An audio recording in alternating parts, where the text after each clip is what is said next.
Woo! And we're back on a weekend. Hope you guys are all doing well. Welcome back to more esports talk. As per usual, my name is Jake, and let's talk about it. We're now back with more EA and FIFA news. We talked about them a few weeks ago, thanks to us by Nick as well. Run Up the Market, or Run the Foot Market out there. A great channel who, by the way, is slowly exposing the North American FIFA scene for a lot of pro or competitive players out there in acts of collusion. Now, EA has now stated bans, 2 bans for a couple players out there as well yesterday. One of them was actually for collusion. We'll talk more on that in the future, because the more serious and more controversial ban out there has been the somewhat permanent, or at least extensive, for the rest of FIFA 20 Global Series and the competitive season and future scheduled events. That will be the permanent ban of Kurt as well, for apparently harassment amongst other things on top of all of that. Now, I do say controversial because this could be the right call by EA, and let me explain myself. I will leave the question open-ended for all you guys in the comment section. What do you think about this ban? We'll talk more about colluding bans probably in the future, but Kurt has now been given an extensive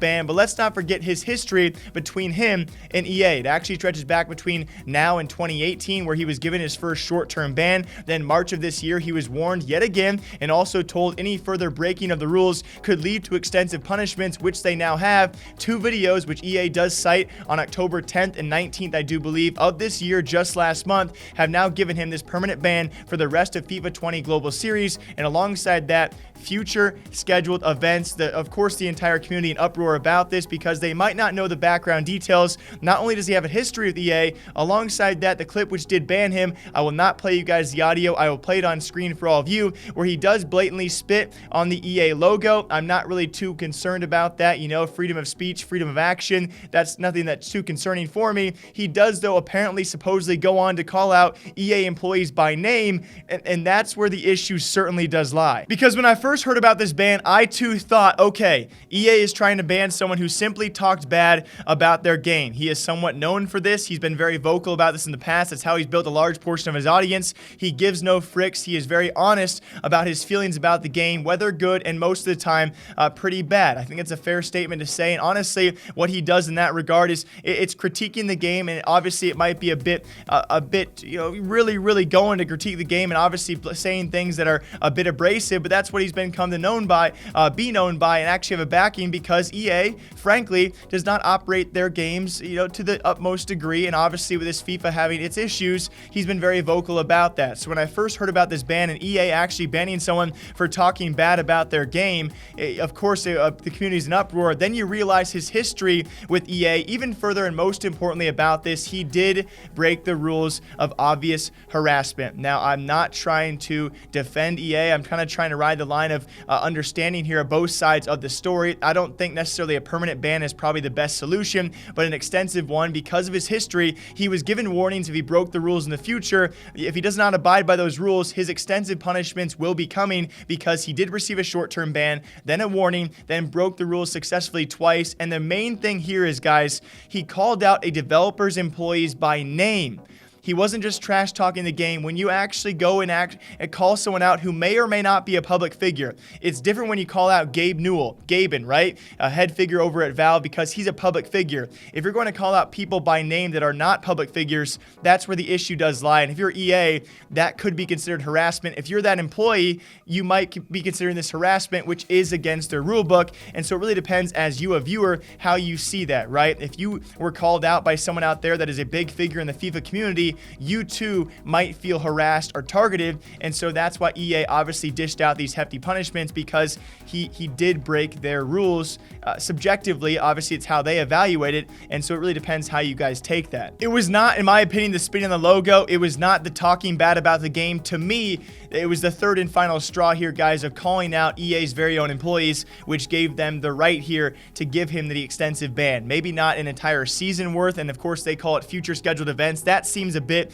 abrasive on EA's hand, but again, if he's calling out your employees, you better expect, you got to tread lightly around that. Now, Kurt has also responded with his side of things. He does openly admit he's a very open and honest and sometimes aggressive person about these topics, as you know, a lot of people have come to know him by. He also does mention a few grievances where apparently he could actually have been banned by, including telling a guy to suck on his balls and calling him a son of a beep boop bop, and also, of course, the targeted harassment of those EA employees were among amongst the reasons why he was given this ban. He also does talk about the EA leaks. You know, EA has been known to leak some player data from time to time. Actually, just last month, they were accused of doing so. I think it was around 1,500 players actually had their data leaked. So not really relevant to the topic, but, you know, rightfully so, he does bring that up. And then very lastly, he does actually break it down in closing, which it really does suck to see. He finally had qualified for a couple of events. Thanks to Grim on Twitter for clarifying this with me. He had actually finally qualified and was looking very good for Malta E-League. Alongside that, FCC2,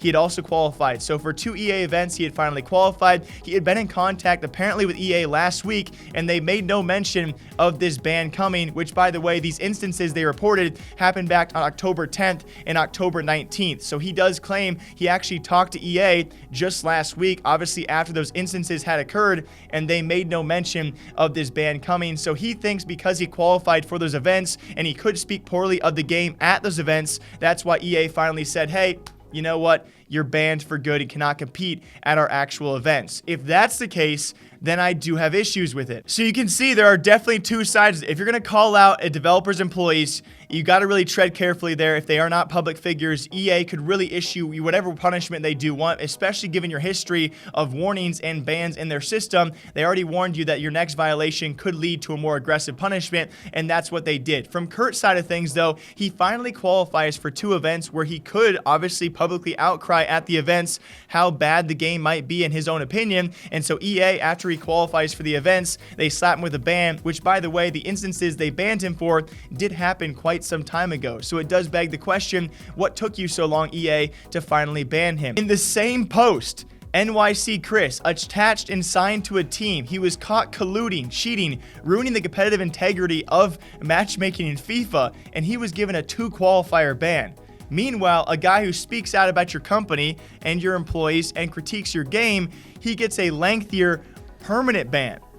You have someone who is ruining your game actually, and then you have someone who's not cheating whatsoever, and it seems that the cheaters are now getting off with lighter sentences. That also, too, does bother me. Now, again, I'm not saying EA is wrong here, though, because their hand was almost forced with Kurt and what he did. He needs to hold back and kind of rein in a little bit. There are a few lines out there you cannot cross, and obviously that is one of them, but it's a weird time to see, especially across competitive esports out there. We do see from time to time actual cheaters receive lesser punishments than people that are breaking the rules or talking out or maybe being toxic, which is very weird to see. Epic Games is a key example of this in the way they run Fortnite. There have been a couple instances where cheaters, actual cheaters, most notoriously for the World Cup, the biggest prize pool in esports history, they had 2 cheaters. They banned them for 2 weeks. The 2 cheaters came back and actually managed to qualify for World Cup. It's amazing to see, and I understand both sides of this, and that's what makes it all the more debatable. Do I think he deserved a punishment? Frankly, yes. Should it have been a permanent punishment? I do not think so. I do feel bad for Kurt. That's why I'm speaking for him here. I don't think he's fully in the right. I don't think anyone on this side really is, and that's what makes it all the more controversial. EA has now given Kurt a full season ban from competitive FIFA 20. What do you guys think about it? Until next time, hope you guys all enjoy breaking down esports and gaming news here all season long. Until next time, take care. If you guys have a story for me, feel free to drop a comment down below. I will cover your story as soon as possible. Until then, take care. Bye-bye.